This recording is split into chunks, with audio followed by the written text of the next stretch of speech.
All right, welcome to the September board meeting. If everybody please stand for the Pledge of Allegiance. I pledge allegiance to the flag of the United States of America and to the republic for which it stands, one nation, under God, indivisible, with liberty and justice for all. All right. The board met in executive session beforehand for some personnel and legal issues. Mr. Daga will not be here tonight for personal reasons. So we'll move on to Secretary's correspondence. Nothing? That's easy. Legislative report, nothing? I do have. It's that guy. Okay, there we go. Harrisburg is still reeling a bit following the House's passage of their revenue plan. The Put People First budget last week. That's what the revenue plan's called. The plan, which includes no tax increases and no borrowing, relies on $630 million transferred from other special funds and on $1 billion from selling a portion of the state's interest in the tobacco settlement dollars. The plan, which was passed with a 103-91 vote, now sits in the Senate and has changed the game in terms of the direction of the conversation. This is a real problem with the state budget. Who knows where it's going to go? Education subsidy payments. Since the stalemate is clearly going to continue beyond today, the date on which the general fund will run out of money, there is uncertainty about what happens and what programs will be funded and what could be impacted by the cash flow issues. While there will be a delay in a more than $1 billion Medicaid payment, fortunately, at least for now, it appears that education will not be significantly impacted. School districts were told last week that their September PSERS reimbursement would be paid on Tuesday, September 19th, delayed a day from the scheduled September 18th payment date. This, however, seems in jeopardy as the state scrambles for cash. At this point, we have indications that the September special education subsidy payments, scheduled to go out later this month, will go out as planned, but we will see. Up next, the Senate returned to Harrisburg today for 3 scheduled days of session. The House does not return until the following week. With the House passage of their revenue package, the Senate has a difficult week ahead of them. Work is being done now to analyze the House proposal to prepare for lengthy Senate caucus discussion about how to move forward. At this point, it's not clear how the Senate will decide to proceed, and they're waiting for guidance from their members to make their decision. And that's it.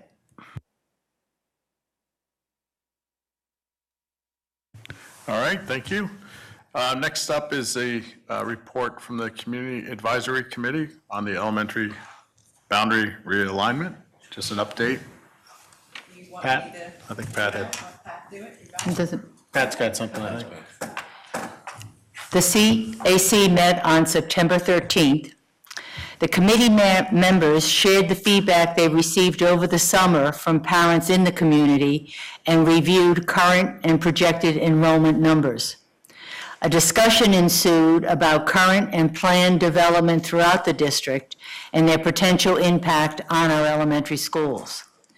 After careful consideration, the committee set a goal of making changes that will impact the least amount of neighborhoods as possible. It will reconvene in October and hopes to make a recommendation to the school board in November. In the meantime, committee members will continue to solicit input and feedback from the community. Information from the advisory committee is available on the district website.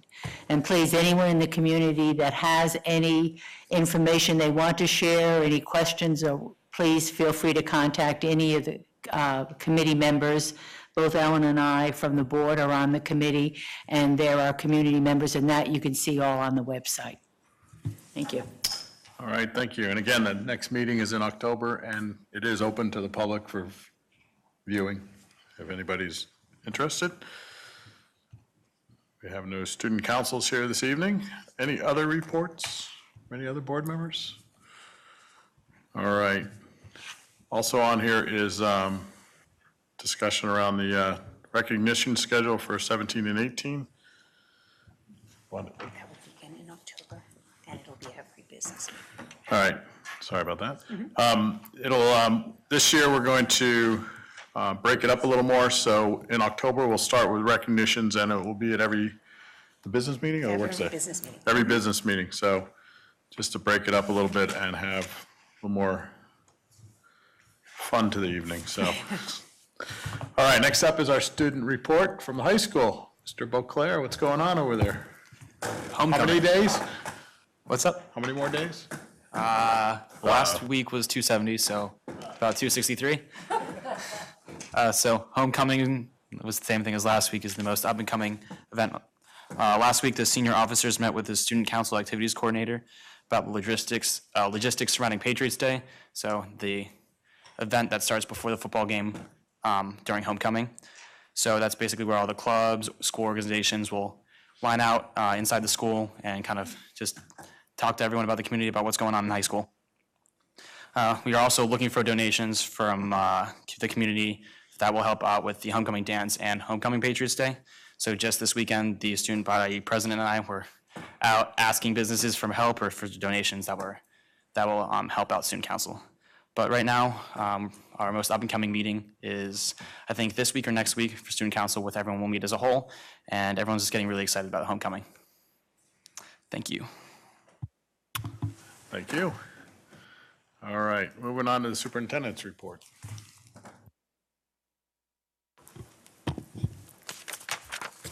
This is so exciting because we have so many great things to share, starting with our welcome back. And I want to say a great big shout out to everyone who made our opening so successful, our custodians, our support staff. Our teachers had smiling faces ready to greet students, office staff, so it was a wonderful opening. And as you can see, our students were just as excited to come back to school as our teachers, or our staff. I had said to some students, it is like Christmas, the first day of school. So we were very excited and told them we missed them a lot over the summer. Our ESL back to school night, we had approximately 100 students and their parents come to the English as a second language back to school night. It was a wonderful opportunity of learning. As you can see, while the parents were learning and being given a lot of support in processes and procedures, our physical education teachers took the students into the gym and they had an incredibly fun evening, so much so that it was difficult to have them leave. They did not want to leave the gym. We also had the nonprofit organizations participating of Gathering Hope, the Chester County Public Library, and the dental clinic. And all of those services were provided as information for parents and families. Great Valley High School, a great big congratulations to our National Merit finalists, or semifinalists. And this year we had 13 students identified as National Merit semifinalists. More great information to come, and those students will be joining us at our student recognition. Also, for the Great Valley High School, amazing things happening. As Mr. Beauclair has shared, the class of 2017, high achieving, and this is the highest ACT scores that we've received in quite some time. And we had 55% of our class of 2017 taking the test. I am sure 2018 will not let us down. They'll keep up that tradition. So amazing things happening, and this is just a great testament to all the great things that are happening throughout our district. The high school is the culmination of that. General Wayne Elementary School is in an ongoing effort to celebrate wellness. The focus for this month is the goal of self-responsibility. There is a school-wide wellness challenge, and each month, students are provided with a goal and a target. This month, they're talking about self-responsibility for packing and unpacking with few prompts. This will continue. They also do a Skyping session with Fresh Start and there's a lot of energy around moving and staying healthy. Some relief efforts for the hurricane, those that were impacted by the hurricanes in multiple parts of our states, of our nation. The cheerleading team raised money for the Hurricane Harvey victims in Texas. They sold glow sticks as part of the Light Up the Valley for Texas, and they raised over $600 in relief funds. The middle school National Junior Honor Society is selling bracelets to help the hurricane relief, and the General Wayne Student Council is collecting donations to help victims of the hurricane as well. Upcoming events, tomorrow evening we have the 9th grade dinner. That's at 6:30 at the high school. It's an informational session for freshmen, and it's very exciting. I'm excited to see all the freshmen as they begin their journey that Mr. Beauclair is finishing, so it will be interesting to see all those smiling, excited faces. September 22nd, General Wayne PTO Back to School Barbecue and the high school FBLA Desmond Sports Night. September 28th, the flu vaccine clinic at the high school. And this is a great opportunity to access the flu vaccine for those folks who have a difficult time getting out. More information, and there's information on the website. September 29th, General Wayne Fall Lunch Barbecue, Trivia Night, and the Silent Auction at GVBL. The week of October 2nd is the Sugartown Book Fair. Week of October 9th, the General Wayne Book Fair, and October 12th, the General Wayne Soup Night. There are many activities that aren't in our upcoming events list, but you can find them in the district calendar. I think you will not be at a loss of things to do around Great Valley School District. If you are bored and lonely, please check out the calendar. Our students are doing amazing things. Thank you. We also have listed our district goals, and again, just as a reminder,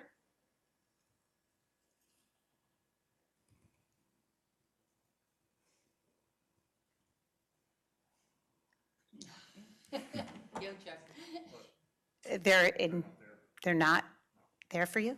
Yeah, there. Wait, I've got them. We have them. We got them. We have them. Okay. That would be great. As Mr. Linderman is getting those ready, the district goals are part of a 3 to 5 year goal plan. So our guiding principles, again, as a reminder, an exemplary school of choice with opportunities to maximize potential in multiple areas.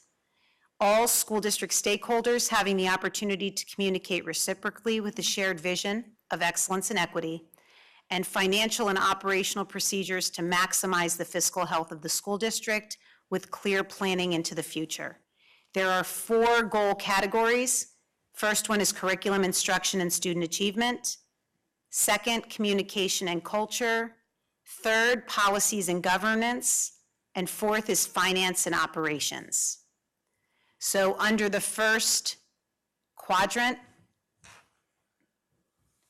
of curriculum, instruction, and student achievement, all students will be provided with highly effective instruction aligned to a clearly articulated, rigorous district-wide curriculum yielding student achievement. The first strategy under that goal is to consistently implement a vertically and horizontally aligned K-12 curriculum.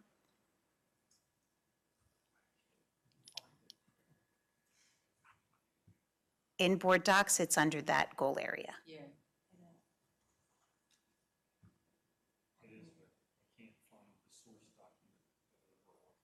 Okay. We will make sure this is uploaded. I'll continue to walk through it as long as you all have a copy of that in front of you. Utilizing a systematic process of observation, feedback, and review. If you remember, we had talked about having the technological tool to use observation and feedback and work with the teachers. This year, we are working with groups of teachers to make sure that it's everyone is clear on what we're talking about with student engagement, what it looks like when we see it, and we're all using common language.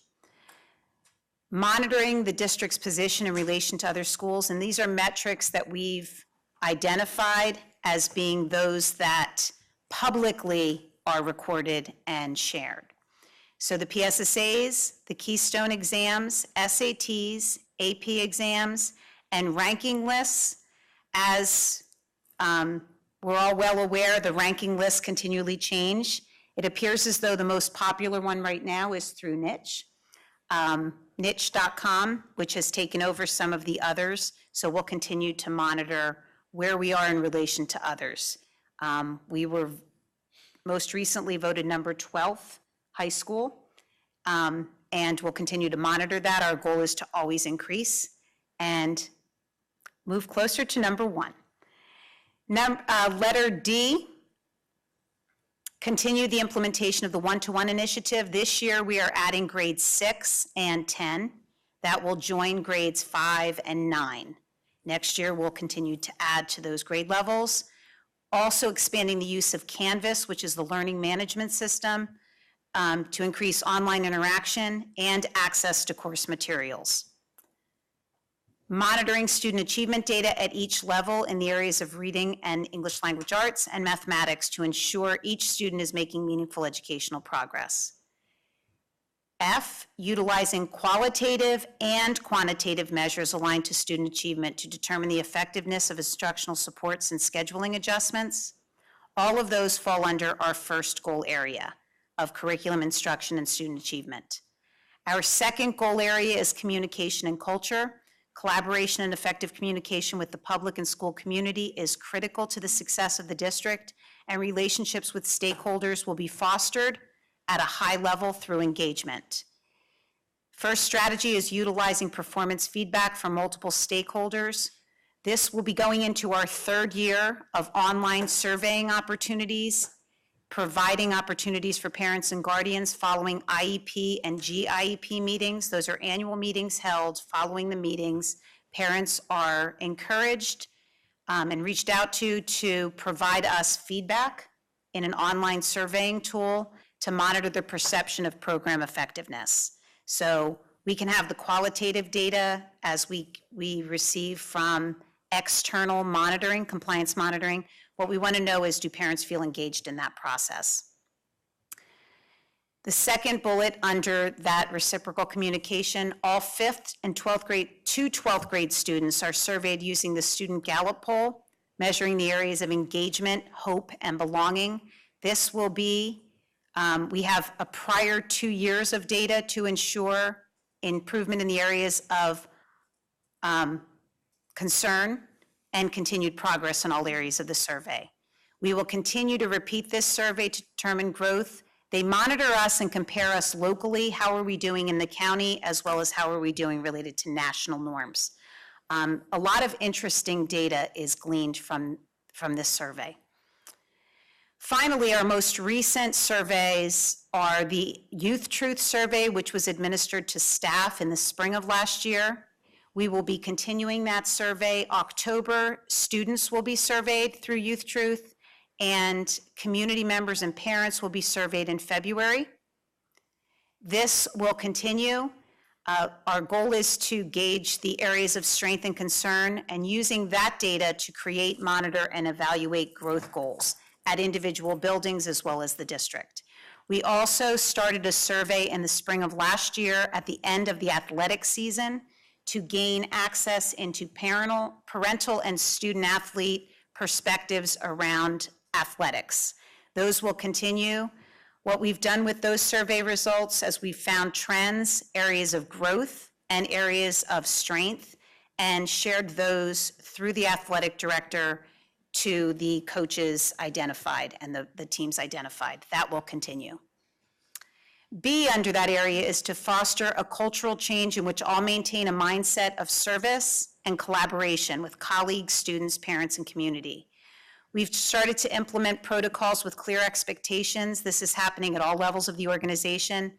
One area that we've worked on administratively and with the board when we met through retreat is focusing on the Advantage book and identifying what is our playbook, what is our vision as a district, monitoring, quite frankly, with our pillars of citizenship and our pillars of character, and actually taking those and putting them into a concise document so there is no lack of clarity around what we stand for and what we expect of leadership, and then how we communicate that with staff.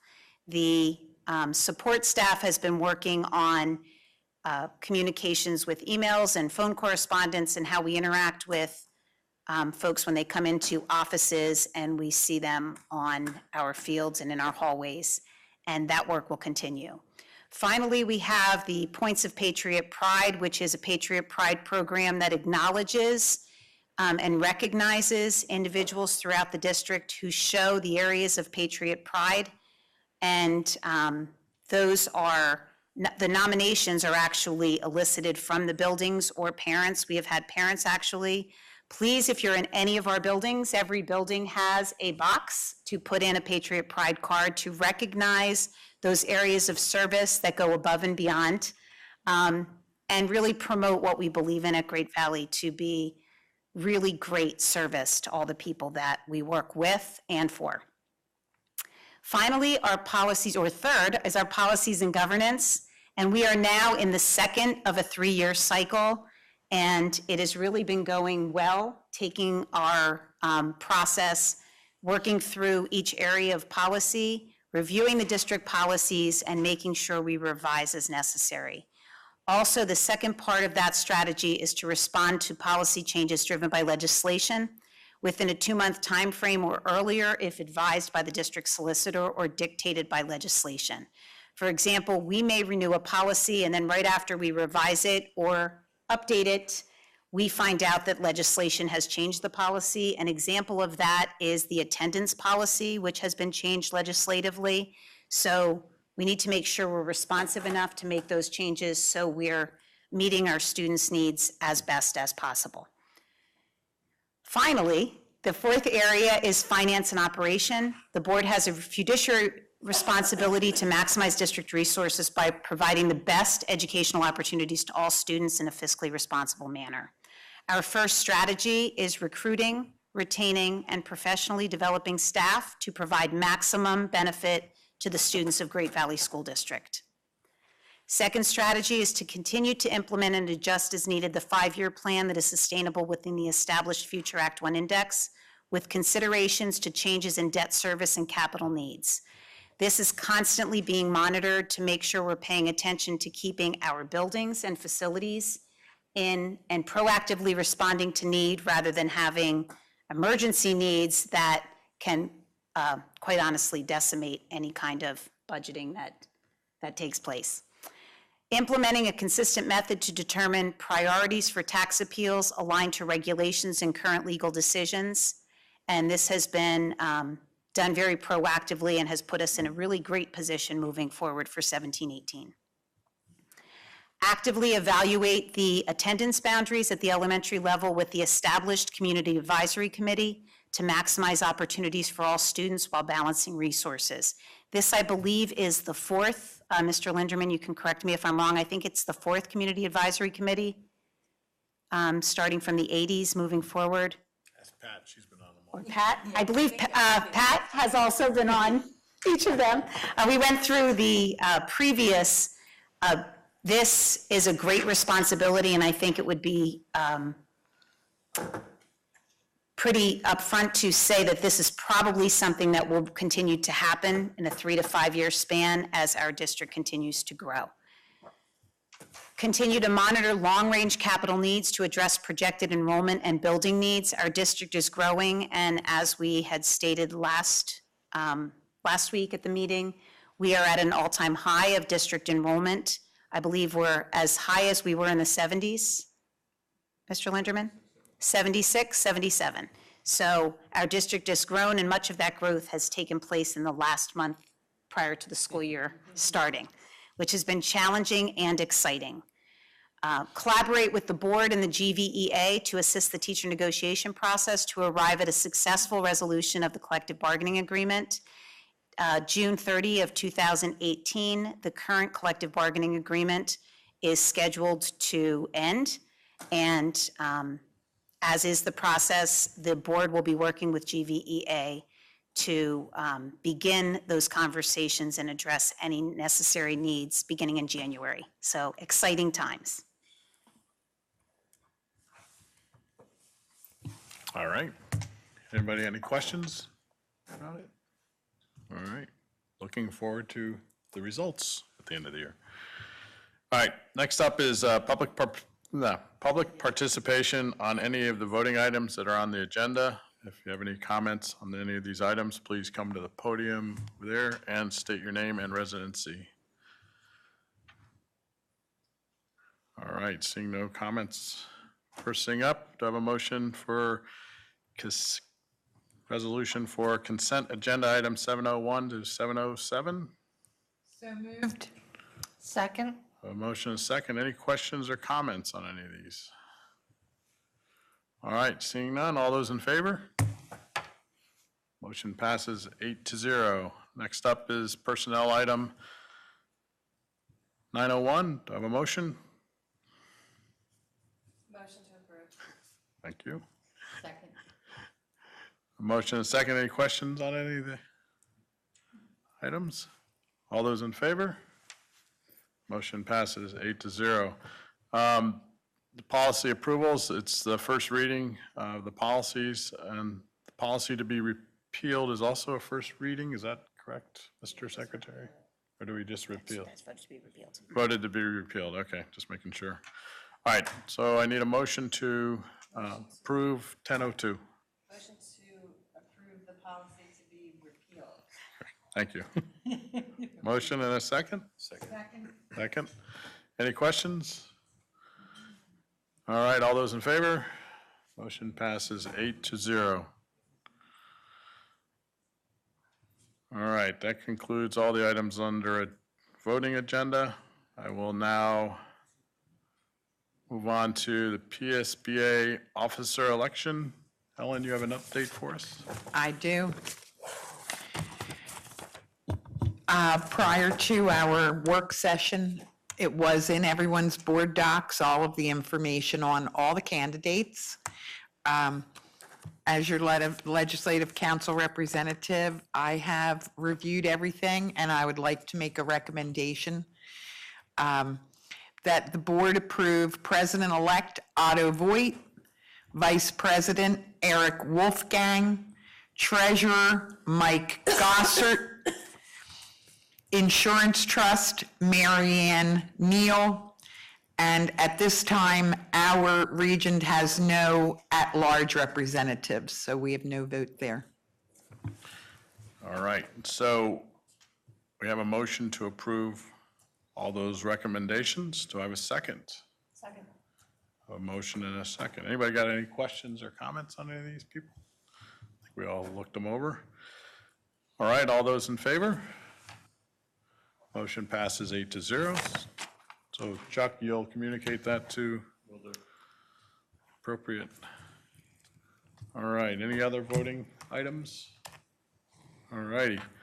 All right, at this point, I will open up the microphone again to the public for comments on any other issues. If you come to the podium, state your name and residency, and please limit your time to 3 minutes or less so others have an opportunity.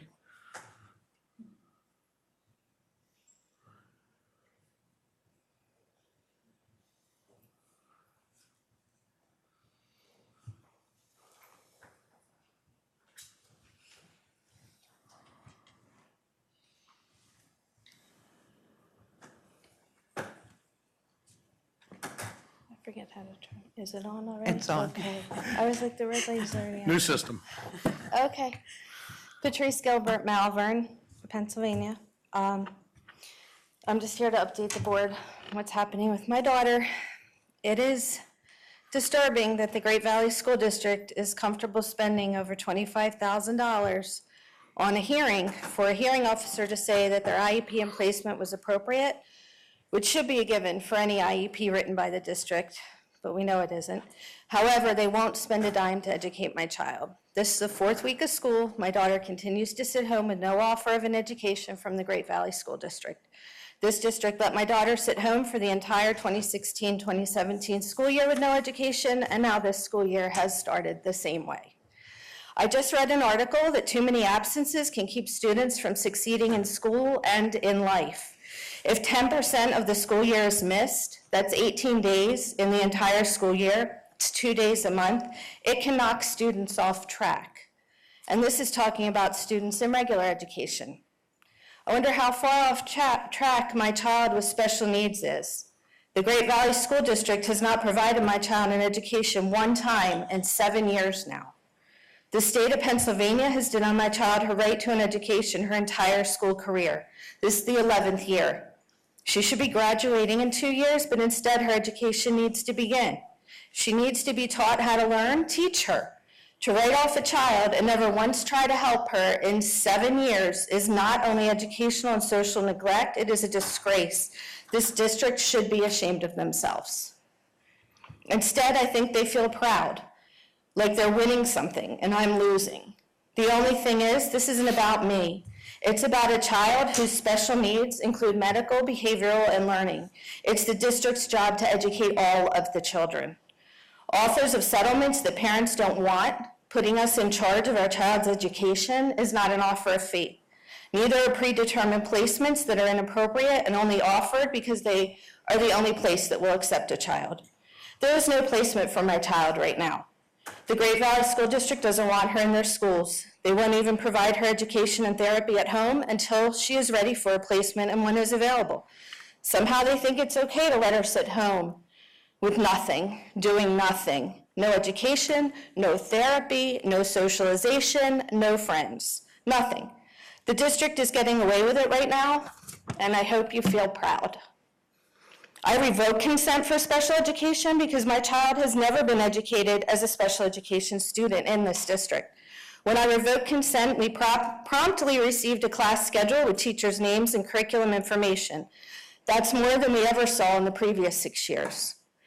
I don't know who on this board has children, but if you do, I wonder how you would feel if your child was denied her right to an education because the school district didn't want to be bothered. What would you do? I can't afford an attorney, as the school district knows, which is why they think they'll get away with this. So I executed power of attorney papers for my advocate to handle this educational matter for my daughter. I've been trying unsuccessfully to navigate this system for 11 years. Clearly, since my child has never been educated, I don't know how to do it. Somehow the district thinks they can ignore a power of attorney. The power of attorney filed for a hearing regarding the denial of FAPE for the 2016-17 school year, and again, instead of spending the money to educate my child, the district paid for another hearing and filed a motion to dismiss, which of course was granted simply because the system is corrupt, not because the district has a case. The district doesn't want a level playing field. They don't want someone who can rival their attorney. They're happy to win and deny a child her right to an education. I can't imagine people being okay treating a child this way. I wonder how you sleep at night. Parents of children in regular education don't have to fight for their rights. To keep it within our extension. Education is just given to them. I have one more paragraph. The school district has done this for so long, denying children who need the most help their right to an education, that it has become routine. But that doesn't make it right, and that doesn't make it okay. Just because the school district isn't being held accountable right now, they think it's okay to keep doing what they're doing. Well, it isn't. The district has presumed incompetence in my child for 7 years now and denied her her right to an education. To treat a child who has challenges and needs help, or anybody this way, is despicable. It isn't my child who's incompetent. It appears to be the school district. Thank you.